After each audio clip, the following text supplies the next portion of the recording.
오늘 우리에게 주시는 하나님의 말씀은 구약성경 창세기 19장 23절에서 39절의 말씀입니다.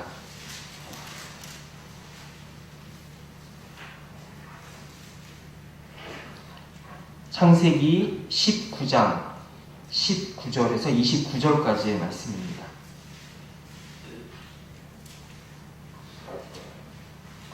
창세기 19장 23절에서 29절의 말씀 교독하신 후에 마지막 절 함께 읽겠습니다.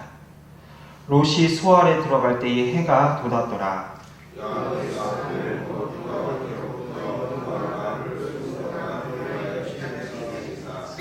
그 성들과 온 들과 성에 거주하는 모든 백성과 땅에 난 것을 다 엎어 멸하셨더라.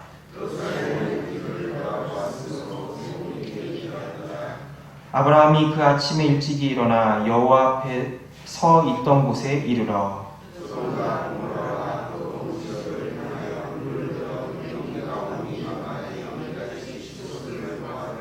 함께 읽습니다. 하나님이 그 지역의 성을 멸하실 때 곧 롯이 거주하는 성을 엎으실 때에 하나님이 아브라함을 생각하사 롯을 그 엎으시는 중에서 내보내셨더라. 아멘. 기도하겠습니다. 좋으신 아버지 하나님, 비가 오는 중에서도 우리의 발걸음을 주님께로 인도하여 주시고 하나님 앞에 나오게 하시니 감사합니다. 오늘 우리에게 주신 하나님의 복된 약속과 하나님의 은혜의 말씀을 다시 한번 우리 마음속에 담아두고 복된 약속의 자녀로 살아가는 귀한 하루 될 수 있도록 인도하여 주옵소서. 예수님의 이름으로 기도합니다.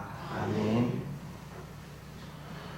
우리가 성경을 보면 하나님이 심판을 이루시는 여러 모습들을 우리가 보게 됩니다. 그런데 그 중에서도 하나님이 친히 하나님의 손으로 심판을 이루시는 중요한 두 가지의 사건이 나오는데요. 하나는 노아의 홍수 사건이고 또 하나는 오늘 우리가 함께 읽은 소돔과 고모라를 향한 심판의 사건입니다. 이 사건은 18장으로부터 거슬러 올라가는데요. 하나님께서는 소돔과 고모라에서 들려오는 부르짖음을 들으시고 그곳을 심판하러 가십니다. 그런데 그 소돔과 고모라를 심판하기 전에 아브라함과 상의하심으로써 그곳을 심판할지 말지를 결정하겠다고 하십니다. 결국 하나님은 아브라함과의 협상 끝에 10명의 의인이 있다면 그곳을 멸망시키지 않겠다라고 약속하십니다. 그러나 이러한 아브라함과 하나님의 기대와는 다르게 소돔에는 롯과 소수의 가족을 제외하고는 그 어느 누구도 하나님의 의에 부합하는 의인이 없었습니다. 결국에는 임박한 하나님의 진노에 맞추어서 하나님의 사자들은 그 롯의 등을 강제로 떠밀다시피 그의 가족을 대피를 시키게 되지요. 그리고 마침내 새날에 해가 떠오르자마자 하나님은 심판의 유황불을 그곳에 떨구게 되십니다. 24절을 보게 되면 여호와께서 하늘 곧 여호와께로부터 유황과 불을 소돔과 고모라에 비같이 내리셨다라고 기록합니다. 이렇게 아주 친히 얘기를 하고 있습니다. 여호와께로부터 친히 하나님이 유황과 불을 소돔과 고모라에 내리셨다라고 하는데요. 왜 하나님은 소돔과 고모라를 이렇게 친히 심판할 수밖에 없었을까요? 창세기 19장 초반부를 보게 되면 이 하나님의 사자들이 롯이 살고 있는 소돔에 들어오게 되자 롯의 환대를 받게 됩니다. 그리고 그를 따라서 롯의 집에 들어가게 되는데 소돔의 백성들이 그들을 둘러싸며 그들을 이끌어내라, 우리가 그들을 상관하리라 라고 협박을 하게 됩니다. 이러한 이 소돔 사람들의 죄악을 신약성경의 베드로후서 2장 6절에서는 이렇게 기록을 하고 있습니다. 소돔과 고모라 상을 멸망하기로 정하여 죄가 되게 하사 후세에 경건하지 아니한 자들에게 본을 삼으셨다라고 기록합니다. 이들은 자신들의 동네를 찾아온 나그네에게 두 가지의 죄를 저지르게 되는데요. 하나는 성적인 방종이고 또 하나는 나그네를 핍박하고 학대하는 죄였습니다. 이러한 무법한 소돔과 고모라 성과는 대조적으로 우리는 앞서 18장에 나온 아브라함의 환대를 보게 됩니다. 자신들을 찾아온 나그네를 극진하게 대접을 하고 그를 한 인격으로 존중하는 이 아브라함과 달리 소돔의 거주민들은 자신들을 찾아온 나그네를 어떻게 보았습니까? 그들을 한 인격으로 존중하고 환대하고 그들을 하나님의 형상으로 지음받은 백성으로 대접하는 것이 아니라 자신들의 비뚤어지고 왜곡된 성적인 욕망을 채우는 그런 도구로 그 나그네들을 대했던 것이죠. 이렇게 하나님을 떠난 세상이 얼마나 비참한 운명에 처한 것인지를 보여주는 그런 극단적인 시범 케이스로서 하나님은 이 소돔과 고모라를 선택하셨던 것입니다. 나그네를 학대하고 사람들을 억압하며 그리고 하나님이 지으신 존귀한 형상이 아니라 단지 자신의 육신적인 왜곡되고 삐뚤어진 욕망을 채우는 그 도구로서 대했던 그 소돔과 고모라는 그렇게 멸망하게 되었던 것입니다. 오늘 이 창세기에 기록된 이 심판의 불은 단순히 창세기에만 나오는 것이 아니라 장차 요한계시록에 기록될 최후 심판의 프로토타입이고 예고편이라는 사실을 우리는 알 필요가 있습니다. 그런데 하나님께서는 그런 엄청난 재앙이 쏟아지는 와중에서도 29절을 보면 아브라함을 생각하셔서 롯을 그 심판의 도가니에서 구출하셨고 빼오셨다라고 증언을 하고 있습니다. 그러니까 롯이 살아날 수 있었던 것은 전적으로 하나님의 은혜이지만 그러나 그 와중에 아브라함이 하나님의 축복의 통로로 사용되었다라는 사실을 우리는 보게 되는 것이죠. 여기서 우리는 롯을 통하여 오늘을 살아가는 수많은 그리스도인들의 모습을 보게 됩니다.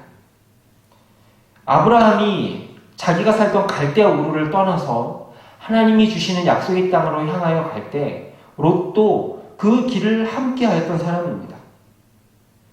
미지의 세계를 하나님의 약속 하나만 붙들겠다라고 떠났던 아브라함의 믿음도 대단하지만 그를 따라 나섰던 롯도 사실은 대단했던 사람이다라고 말할 수 있는 것이죠. 그가 아브라함과 함께 할 수 있었던 그 동기와 힘은 동기는 어디에서 비롯된 것일까요? 바로 하나님께서 아브라함에게 주신 그 약속을 옆에서 전해 들었기 때문입니다. 이렇게 롯은 언제나 하나님의 은혜의 바운더리 안에 바운더리를 이렇게 맴돌았던 사람이라는 것을 보게 됩니다. 그런데 그런 그가 이제는 아브라함과 결별해서 자신의 신앙과 자신의 길을 결정해야 될 순간이 다가오자 선택한 곳이 어디였습니까?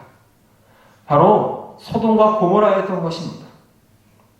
결정적인 믿음의 결단의 순간이 오니까 그가 내렸던 결정, 그리고 그가 가졌던 가치관은 그동안 그가 아브라함과 함께 있으면서 아브라함으로부터 물려받은 신앙의 가치나 기준이 아니라 자기 자신이었다는 것이죠. 그렇다고 해서 롯이 아주 신앙이 없었느냐? 그렇지도 않은 것 같습니다. 하나님의 사자들이 소돔을 찾아올 때 아브라함처럼 그를 숨겨주고 보호해주려고 했던 그 모습들을 통해서 우리는 또한 롯이 아주 신앙이 없었던 것 같지는 않다라는 느낌을 받게 됩니다. 그래서 신약성경의 베드로후서 2장 7절에서도 뭐라고 기록하고 있느냐? 무법한 자들의 음란한 행실로 말미암아 고통당하는 의로운 롯이다 라고 표현을 하고 있는 것이죠.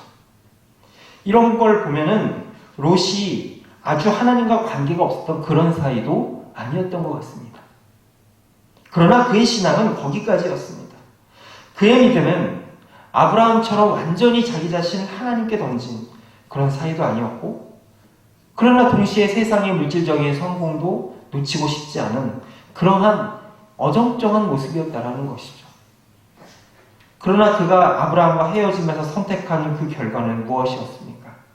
소돔과 고모라였으며, 그리고 그 결말을 오늘 본문에서는 유황불의 심판으로 결국 지어지고 있는 것을 보게 됩니다. 인간적인 눈으로 볼 때 화려해 보이는 세상이 믿음의 눈으로 볼 때는 하나님의 심판의 잿더미에 불과했던 것입니다. 그러면 롯이 이렇게 항상 아브라함과 동행하면서 아브라함의 은혜에 아브라함을 통한 그 하나님의 은혜의 바운더리 안에 늘 머물렀으면서도 왜 이렇게 실패의 길을 갈 수밖에 없었을까? 그 차이는 어디서 나오는 것일까요? 그것은 바로 아브라함은 하나님의 음성을 자신의 귀로 자기가 직접 하나님과 대면하여 받았던 반면 롯은 아브라함 곁에서 전해 들은 것에 불과했기 때문입니다. 아브라함 곁에 머물면서 아브라함을 통해서 흘러나오는 그 은혜의 햇볕을 쬐면서 희미하게나마 그 은혜가 좋다라는 것은 알고 있었지만 그 은혜의 당사자는 되지 못했고 그랬기 때문에 결국에는 그 결정적인 선택의 순간이 왔을 때 그는 잘못된 선택을 할 수밖에 없게 됐다는 것이죠. 결국 마지막에는 어떻게 됐습니까? 아브라함 덕에 겨우 목숨만 살아남은 그런 신세가 되고 말았습니다. 그러나 그가 얻은 이 구원은 하나님께서 우리에게 주시고자 하는 풍성하고 생명력 넘치는 구원이 아니라는 사실을 우리는 보게 됩니다. 결국 이후에 나오게 되지만 어떻게 되겠습니까? 자신의 후손을 하나님의 방법이 아니라 소돔의 방법인 근친상간으로 이어가서 모압과 암몬의 부끄러운 역사를 이어가게 되는 것을 보게 되는 것이죠. 오늘날 우리들의 믿음은 아브라함의 길에 서 있는지 롯의 길에 서 있는지 성경은 우리들에게 물어보고 있습니다. 특별히 오늘 우리들의 자녀들과 후손들, 오늘들의 믿음의 뒤를 이어갈 후배들이 우리와처럼 아브라함과 직접 하나님을 대면하여 만나서 하나님부터 약속을 받고 살고 있는가? 아니면 부모와 선배로부터 하나님에 대해서 들어서 그 은혜의 겹불을 쬐어서 그것이 좋은 것은 알고는 있지만 정작 나의 것으로 선택하기 싫어하는 롯의 길에 서 있지는 않은지 성경은 우리들에게 물어보고 있습니다. 끝까지 세상을 버리지 못하다가 결국에는 소금기둥이 되고만 롯의 아내와 같은 그런 유사 그리스도인, 진짜 그리스도인이 아니라 그리스도인인 척은 하지만 결국엔 유사 그리스도인이 될 수밖에 없는 그런 안타까운 롯의 후손들을 통하여서 요한계시록 신약성경 요한계시록 18장 4절에서는 이렇게 경고합니다. 또 내가 들은 이 하늘로부터 다른 음성이 나서 이르되 내 백성아 거기서 나와 그의 죄에 참여하지 말고 그가 받을 재앙들을 받지 말라라고 기록하고 있습니다.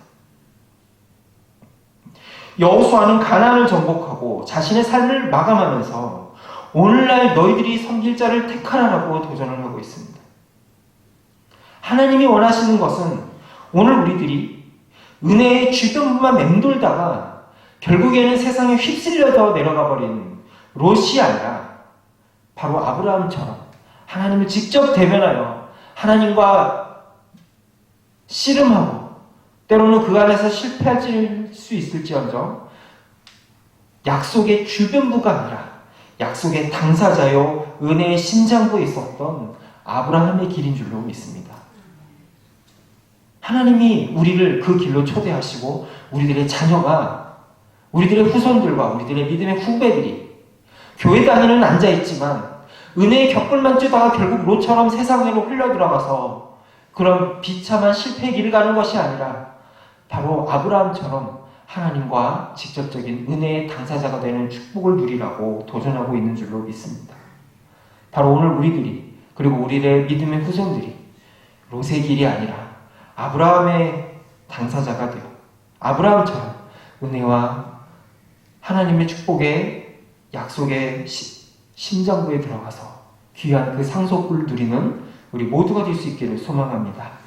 이 시간 함께 합심하여 기도하겠습니다. 오늘 우리들이 은혜의 겹불만 쬐는 것이 아니라 은혜의 변두리만 맴돌다가 세상에 휩쓸려가는 것이 아니라 바로 아브라함처럼 직접 하나님을 만나고 그분과 약속을 체결하여서 소돔과 고모라로 흘러가는 것이 아니라 약속의 땅에서 거하는 귀한 은혜를 허락하여 주시옵소서. 특별히 우리의 믿음의 자손들과 후배들이 롯의 길이 아닌 아브라함의 길로 걸어가게 하여 주시옵소서. 특별히 5월은 가정의 달이기도 하고 어린이의 달이기도 하고 부모님을 섬기는 달이기도 합니다. 여러 가지로 의미가 있는 달인데 바로 우리의 후손들이 바로 약속의 상속자가 되는 귀한 은혜를 허락하여 주시옵소서. 함께 기도하겠습니다. 하나님 아버지 이 시간 간절히 소망하며 아버지 앞에 나아갑니다. 아버지 하나님, 이 시간 저희를 풍족해 주시고, 아버지 하나님, 저희를 약속의 주병구요, 아버지 하나님, 방황자가 아니라 하나님 약속의 당사자요 상속자로 삼아주신 하나님의 은혜를 기억하며 나아가게 해주시옵소서.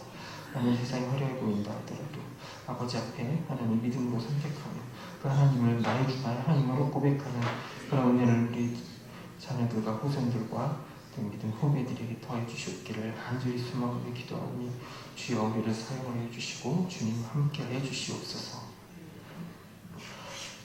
하나님 아버지, 우리를 롯의 길이 아니라 아브라함의 길로 부르셨음을 믿음으로 고백합니다. 세상이 아무리 화려해 보인다 하더라도 하나님이 우리에게 주신 약속과는 비교할 수 없음을 바라보게 하여 주시옵소서. 세상의 방법이 아닌 하나님의 방법으로 세상을 살아가게 하시고 장차 다가올 심판에서 구원받을 뿐만 아니라 다른 이들을 구원의 길로 이끄는 귀한 도구로 우리를 사용하여 주시옵소서. 예수 그리스도의 이름으로 기도합니다. 아멘. 주기도로 마치겠습니다.